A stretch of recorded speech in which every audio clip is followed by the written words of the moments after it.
Krishna Krishna Hare Hare Hare Ram Ram Ram Hare Hare Hare Krishna Krishna Krishna Hare Hare Hare Ram Ram Ram Hare Hare Hare Krishna Krishna Krishna Hare Hare Hare Ram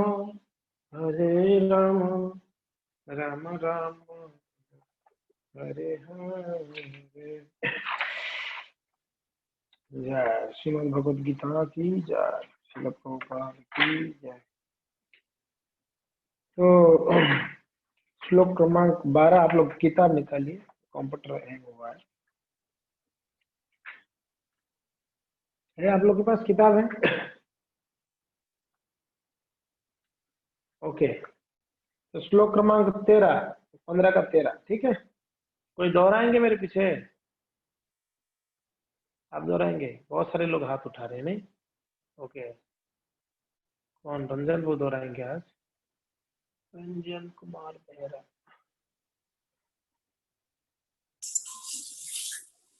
okay बोलिए।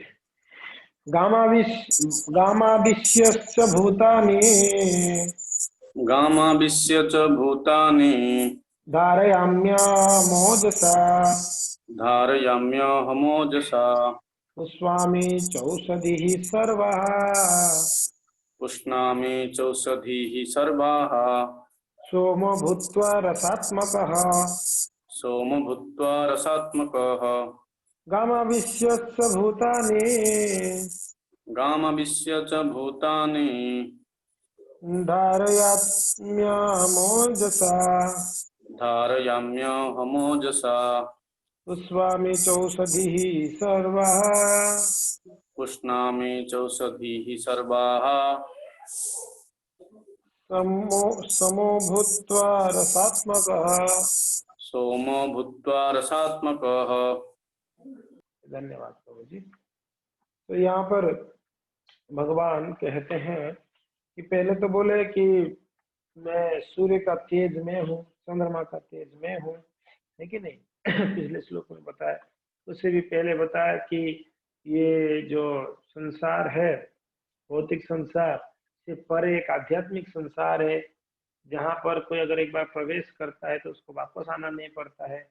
वहां पर ना सूर्य है ना चंद्रमा है ना? भगवान ने ये बताया। अभी भगवान यहाँ पर कहते हैं कि गामा विश्वश्च भूतानि धारयाम्यहमो जसा। कहते मैं प्रत्येक लोक में प्रवेश करता हूँ और मेरे शक्ति की वजह से उस लोक स्थित होता है अपनी कक्षा में। ठीक है, क्या बोल रहे हैं? प्रत्येक लोक में मैं प्रवेश करता हूँ और वो अपनी जगह पे प्रॉपरली स्थित होता है मेरे ही शक्ति की वजह से।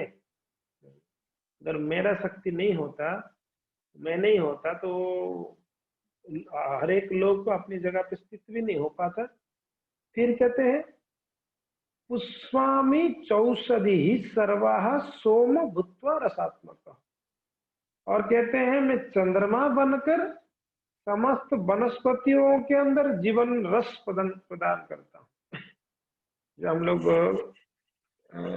ग्रहण करते हैं वनस्पतियां या पुष्पों में सुगंध या सब्जियों में टेस्ट, है कि नहीं, या वनस्पतियों में औषधि गुण, तो ये सब भगवान कहते हैं कि मैं ही चंद्रमा बनकर उसमें जो है प्रदान करता हूँ। ऐसे करके यहाँ पर कहते हैं। ठीक है, गमा विश्व भूतानि धारयाम्यहमो जसा। मैं ही हर एक लोक में प्रवेश करके हर एक लोक को अपनी उनकी कक्षा में मेरे शक्ति के द्वारा स्थित हो जाते हैं, स्थित रहते हैं। और मैं चंद्रमा बनकर सारे वनस्पतियों में क्या है, मैं जो है जीवन रस प्रदान करता हूँ।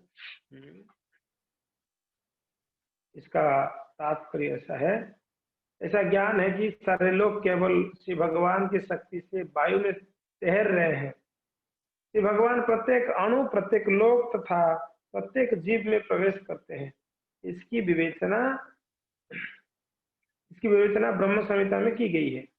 उनमें से कहा गया है परमेश्वर का एक अंश परमात्मा लोकों में, ब्रह्मांड में, जीव में तथा अणु तक में प्रवेश करता है। अतएव अनेक उनके प्रवेश करने से प्रत्येक वस्तु ठीक से दिखती है। जब आत्मा होता है तो जीवन मनुष्य पानी में तैर सकता है, लेकिन जब जीवित स्फुलिंग इस देह से निकल जाता है और शरीर मृत हो जाता है तो शरीर डूब जाता है। निस्संदेह सड़ने के बाद ये शरीर तिनके तथा अन्य वस्तुओं के समान तैरता है, लेकिन मरने के तुरंत बाद शरीर पानी में डूब जाता है। इसी प्रकार ये सारे लोग शून्य में तैर रहे हैं और यह सब उनमें भगवान की परम शक्ति के प्रवेश के कारण है। उनकी शक्ति प्रत्येक लोक को उसी तरह थामे रहती है जिस प्रकार धूल को मिट्टी में बंद रहने पर धूल के गिरने का भय नहीं रहता, लेकिन जो ही धूल को वायु में फेंक दिया जाता है वो नीचे गिर पड़ता है। उसी प्रकार से सारे लोग जो वायु में तैर रहे हैं वास्तव में ये भगवान की विराट रूप की मिट्टी में बंधे हैं, मुट्ठी में बंधे हैं। उनके बल तथा शक्ति से सारी चर तथा अचर वस्तुएं अपने अपने स्थानों पर टिकी है। वैदिक मंत्रों में कहा गया है कि भगवान के कारण सूर्य चमकता है और सारे लोग लगातार घूमते रहते हैं। यदि ऐसा उनके कारण ना हो तो सारे लोग वायु में धूल के समान बिखर कर नष्ट हो जाए। इसी प्रकार से भगवान के ही कारण चंद्रमा समस्त वनस्पतियों का पोषण करता है। चंद्रमा के प्रभाव से सब्जियां सुस्वादु बनती है। चंद्रमा के प्रकाश के बिना सब्जियां ना तो बढ़ सकती है ना ही स्वादिष्ट हो सकती है। वास्तव में मानव समाज भगवान की कृपा से काम करता है, सुख से रहता है और भोजन का आनंद लेता है, अन्यथा मनुष्य जीवित नहीं रहता। रसात्मक शब्द अत्यंत महत्वपूर्ण है। प्रत्येक वस्तु चंद्रमा के प्रभाव से ही परमेश्वर के द्वारा स्वादिष्ट बनती है। भगवान की श्री रोमकूप में अनंत कोटि ब्रह्मांड प्रकट होते हैं और ये अनंत कोटि ब्रह्मांड क्या होते हैं, जल में जो है डूबने लगते हैं। तब श्री भगवान की शक्ति से श्री भगवान ने क्या किए हैं, अपने फणों के द्वारा उस सारे ब्रह्मांड को क्या करते हैं, धारण करते हैं। और वही भगवान हर एक ब्रह्मांड के अंदर प्रवेश करते हैं। कैसे? गर्भोदक्षाय विष्णु के रूप में प्रवेश करते हैं, तब जाके उनकी शक्ति से वो ब्रह्मांड जो है अपनी जगह पे स्थित होता है। और उसी ही भगवान ने हर एक जीव के अंदर प्रवेश करते हैं। वो है क्या है, जिनको हम परमात्मा कहते हैं, क्षीरोदक्षाय विष्णु जिसको कहते हैं, जिसको परमात्मा कहते हैं। तो हर एक जीव में भगवान है, हर एक लोक में भगवान है, हर एक ब्रह्मांड में भगवान है, हर एक स्थान में भगवान है। तो जहां देखो वहां भगवान के ही कृपा से इस संसार चल रही है, तो फिर हम कहां से आ गए कि मेरे वजह से हो रहा है। हर एक कार्य के पीछे भगवान का ही हाथ है कि नहीं? अगर नहीं होते तो यहाँ पर कहते हैं जैसे सब बिखर जाते वैसे सारे लोग बिखर जाते, सारे ब्रह्मांड बिखर जाते अगर भगवान का शक्ति नहीं होता, है कि नहीं? तो वैसे भगवान है। एक चुंबक जैसे आप जानते हैं, उड़ीसा में एक मंदिर है, कोणार्क मंदिर, नाम सुना? कोणार्क मंदिर आप लोग सुने? प्रसिद्ध मंदिर है, सूर्य मंदिर। शायद मेरे हिसाब से विश्व में एक ही सूर्य मंदिर है जो प्रसिद्ध, वो कोणार्क है। तो कोणार्क में अभी तो नहीं है, पहले जब सूर्य उगते थे, सूर्य जब पूर्व दिशा से प्रकट होते थे, तो सर्वप्रथम सूर्य का जो किरण है वो मंदिर की गर्भगृह की वो सूर्य भगवान के ऊपर पड़ता था। जो ऐसे बनाए थे, एक लोहे के बहुत बड़ा सूर्य बना हुआ था और वो जो है हवा में तैर रहा था, वो हवा में तैर रहा था। बहुत बड़ा लोहे का गोला है और उस मंदिर की जो गर्भगृह है उसके अंदर ऐसा कहीं पर कोई सपट नहीं था, ऐसे तैर रहा था। अभी नहीं, यहाँ तैर रहा था। तो बड़े बड़े साइंटिस्ट लोग आके रिसर्च करते कि ये बिना कुछ भी आसपास कुछ भी नहीं है, वो बीच में तैर रहा है और भी लोहे का है, कैसे हो सकता है? कैसे हो सकता है? तो क्या होता, कभी कभी वहां से जहाज निकलता ना चंद्रभागा होके, वो पास से समुद्र से, तो वो जहाज जो है यहाँ कोणार्क मंदिर के आसपास जब आता, वो जहाज खींचे आता, खींच जाता यहाँ पर। जहाज अपना कंट्रोल फेल हो जाता था, कंट्रोल नहीं कर पाते थे ड्राइवर, उनका जो चालक है। तो उन लोग को शंका हुआ कुछ तो गड़बड़ी है। जब इसी पास में आते हैं तो तभी जहाज अपने कंट्रोल में नहीं रहता है, फिर वो दिशा बदल देती या एकदम एक्सीडेंट हो जाती है कभी कभी। तो फिर आके पता लगा है, तो यहाँ पर जो ये सूर्य का जो पिंडला बना हुआ था गोला, हाँ, वो उसके चारों तरफ वो मंदिर में वो पूरा दीवारों में चुंबक को ऐसे फिट किया गया था, उस चुंबक के बल पर वो बीच का लोहा को सेट मीन्स हवा में तैर रहा था। समझ में आया कैसे तैर रहा था? चारों तरफ उस चुंबकों को ऐसे सेट किए थे, आप सोचो उस समय कितना जबरदस्त आर्किटेक्चर होंगे, उस समय की बात है। वो लोग ऐसे फिट किए थे चुंबक को दीवारों में, वो चुंबक की शक्ति से वो जो है हवा में तैर रहा था, वो सूर्य का जो। बाद में बोले कि खतरा है, सारे जहाज यहाँ से निकल नहीं पा रहे, तो फिर बाद में वो सब तोड़ दी, चुंबक वगैरह तोड़ के निकाल दिए, वो सूर्य जो बना हुआ था जो लोहे का पिंडला, उसको भी निकाल दिया गया। तो देखिए जैसे चुंबक की शक्ति के द्वारा वो एक लोहे का गोला के वायु में स्थित करने के लिए भी चुंबक का शक्ति चाहिए था। तो क्या ये पूरा ब्रह्मांड जो है ऐसे हवा में तैर रहा है, तो ये क्या इसके पीछे कोई शक्ति जरूरत नहीं है? 100% जरूरत है, 100% जरूरत है कि नहीं है? तो आपको आपके घर के ऊपर पानी का टंकी होती है, पानी का टंकी को भी रखने के लिए आपको कोई प्लेटफॉर्म चाहिए होता है। विदाउट प्लेटफॉर्म आप पानी का टंकी रख ही नहीं सकते। ऐसा आपकी किसी के घर के ऊपर है, पानी की टंका हवा में झूल रहा है, हवा में झूल रहा है, उसको कोई प्लेटफॉर्म नहीं है। ऐसा कोई किसी के घर के ऊपर है? ऐसा नहीं ना। प्लेटफॉर्म 100% कुछ ना कुछ प्लेटफॉर्म के ऊपर ही रखना पड़ता है, नहीं?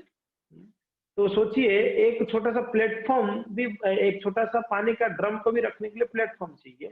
तो इतना बड़ा ब्रह्मांड कैसे हवा में स्थित है? कोई तो एक शक्ति काम कर रहा है पीछे। भगवान कहते हो मैं, मेरा शक्ति से ही काम करती है, अपना अपना जगह पे एकदम परफेक्टली रहते हैं। सूर्य घूम रहा है, साइंटिस्ट लोग बोलते हैं सूर्य घूम नहीं रहा है, पृथ्वी घूमती है, ऐसे है। सूर्य भी घूम रहा है, पृथ्वी भी घूम रहा है, अब बहुत तेजी से घूम रहे हैं। हमको पता चलता है पृथ्वी घूम रहा है करके? आपको कभी ऐसे हुआ कि चक्कर आ रहा है, पृथ्वी इतना जोर से घूम रहा है कि चक्कर आ रहा है मुझे? ऐसे कभी हुआ? कभी नहीं हुआ है? मगर पृथ्वी भी घूम रही है, सूर्य भी घूम रहा है, और इतना तेजी से दोनों घूम रहे हैं, मगर कोई दूसरे को टकरा नहीं रहे हैं। भगवान की शक्ति से वो अपने अपने जगह पे घूम रहे हैं, इतना भी फास्ट घूम रहे हैं, फिर भी टकरा नहीं रहे। कोई एक ग्रह दूसरे ग्रह को नहीं टकरा रहे हैं, टकराते तो अभी तक खत्म हो जाते।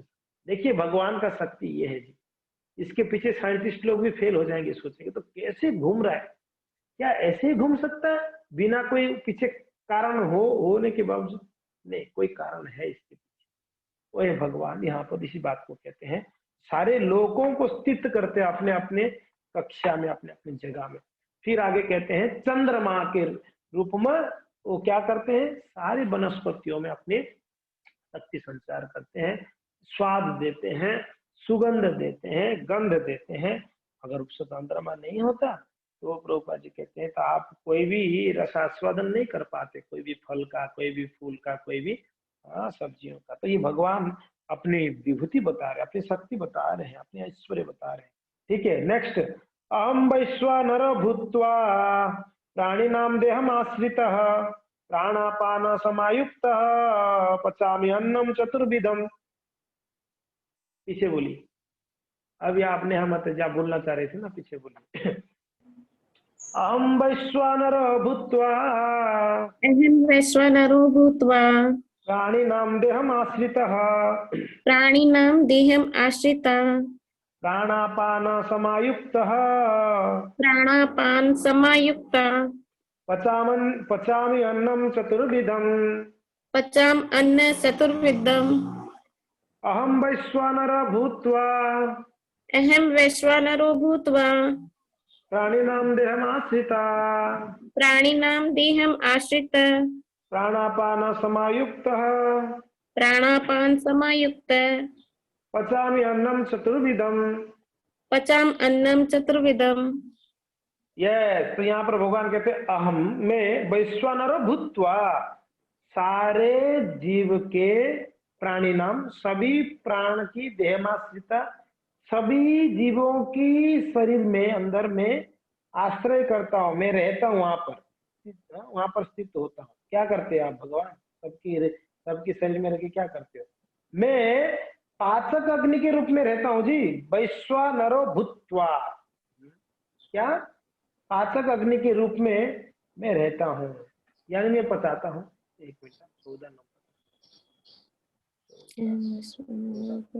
प्राणिनां देहमाश्रितं प्राणापान समायुक्त।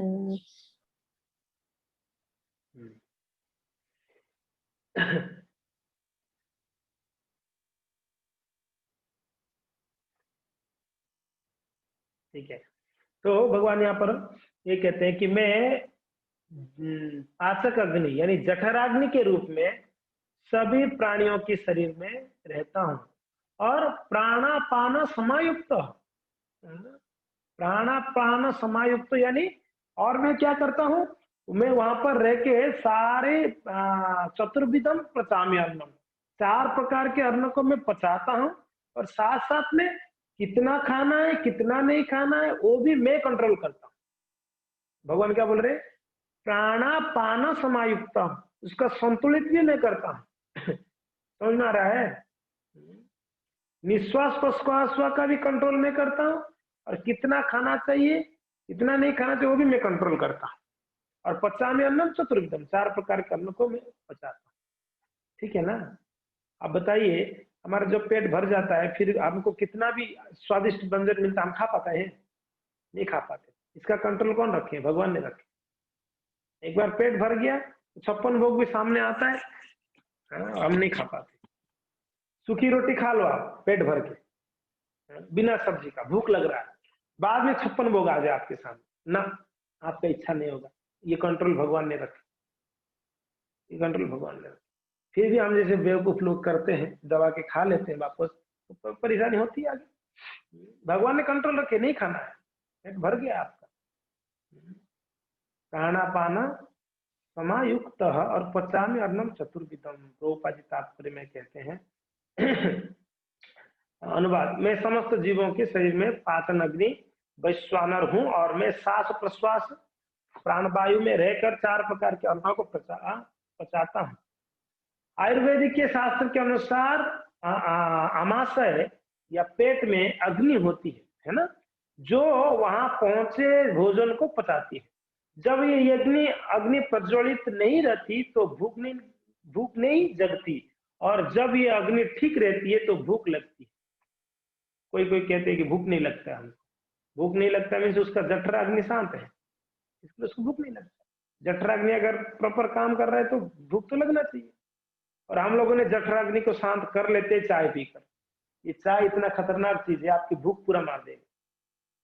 यस, उसमें ऐसे ऐसे निकोटिन काफिन रहते हैं, वो आपकी भूख को मार देता है।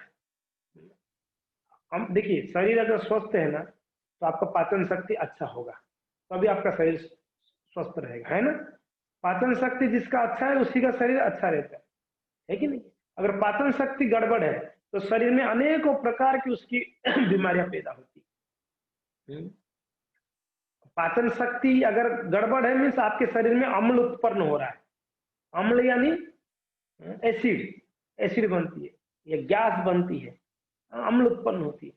जो खाना हम खाते हैं वो अगर प्रॉपर पच जाती है, पक जाती है, तो उसमें कचरा अलग हो जाता है, पानी अलग हो जाता है, प्रोटीन अलग हो जाता है, सब अलग हो जाता है प्रॉपरली। अगर वो खाना बिना पके अगर सड़ता है, अगर खाना बिना पके अगर सड़ता है तो क्या होगा?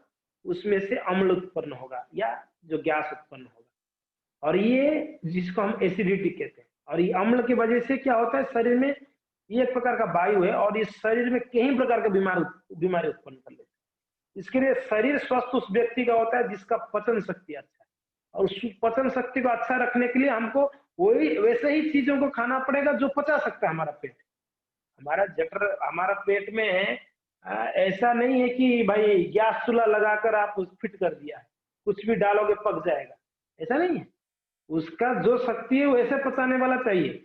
फल खाओगे पचा देगा, और आप राइस डालोगे पचा लेगा, रोटी डालोगे पचा लेगा, दाल बाटी तक पचा लेगा। ज्यादा हैवी खाओगे, मांस खाओगे, मछली खाओगे, जो चीज पक नहीं पाएगा वो सड़ेगा अंदर जाके, और जब सड़ेगा तो क्या होगा, शरीर में अम्ल उत्पन्न होगा।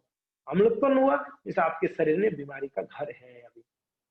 तो यहाँ पर प्रभुपाद तात्पर्य में कहते हैं कि भूख लगना चाहिए, उसके जठर अग्नि अगर अच्छे से काम करते है उसको भूख लगती है।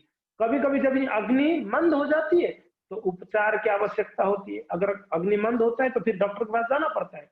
जो भी हो, ये अग्नि भगवान का प्रतिनिधि स्वरूप है। वैदिक मंत्रों से भी बृहत नारदीय उपनिषद में पुष्टि होती है कि परमेश्वर या ब्रह्म अग्नि रूप में आमाशय के भीतर स्थित है और समस्त प्रकार के अग्नि को पचाते हैं। अहम अग्निश्वेसा वैश्वानरो यो यमंत पुरुषे यने दमंत पचनते। क्योंकि भगवान सभी प्रकार के अन्न को अन्न के पाचन में सहायता होते हैं, अतएव जीव भोजन करने के मामले में स्वतंत्र नहीं है। जब तक परमेश्वर पाचन में उसकी सहायता नहीं करते तब तक खाने की कोई संभावना नहीं है जी। अगर पेट में जाके पचता नहीं है तो फिर खाने की इच्छा ही नहीं होगा ना। इस प्रकार भगवान ही अन्न को उत्पन्न करते हैं और वे ही पचाते हैं, और उनकी ही कृपा से हम जीवन का आनंद उठाते हैं। एक तरफ से देखा जाए तो ये अन्न उत्पन्न कैसे हो रहा है, भगवान कहते हैं अन्न मैं देता हूँ। कैसे, आप कैसे दे रहे हैं भैया? बोले हाँ मैं देता हूँ। सारे जीव अन्न के ऊपर आश्रित है ना।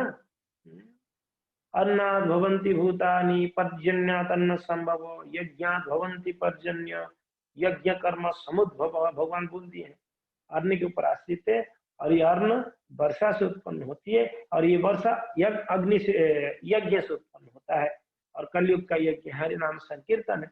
भगवान ने इस बात को बोल ही दिए है। तो इसीलिए मैं अन्न भी मैं पैदा करके देता हूँ, और बस आप जब खा लेते हो फिर अंदर जाके पचाता भी मैं ही पकाता हूँ। ओके, वेदांत सूत्र में भी इसकी पुष्टि हुई है। शब्दादिभुवंतो प्रतिष्ठानाश्च, भगवान शब्द के भीतर, शरीर के भीतर, वायु के भीतर, तथा यहाँ तक कि पाचन शक्ति के रूप में आमायास में भी उपस्थित होते हैं। अन्न 4 प्रकार के होते हैं। ये चतुर्विधम है ना, अर्णम चतुर्विधम पचामी अर्णम चतुर्विधम। 4 प्रकार के अन्न कौन सा है, यहाँ प्रभुपाद जी उसको क्लियर कर रहे हैं।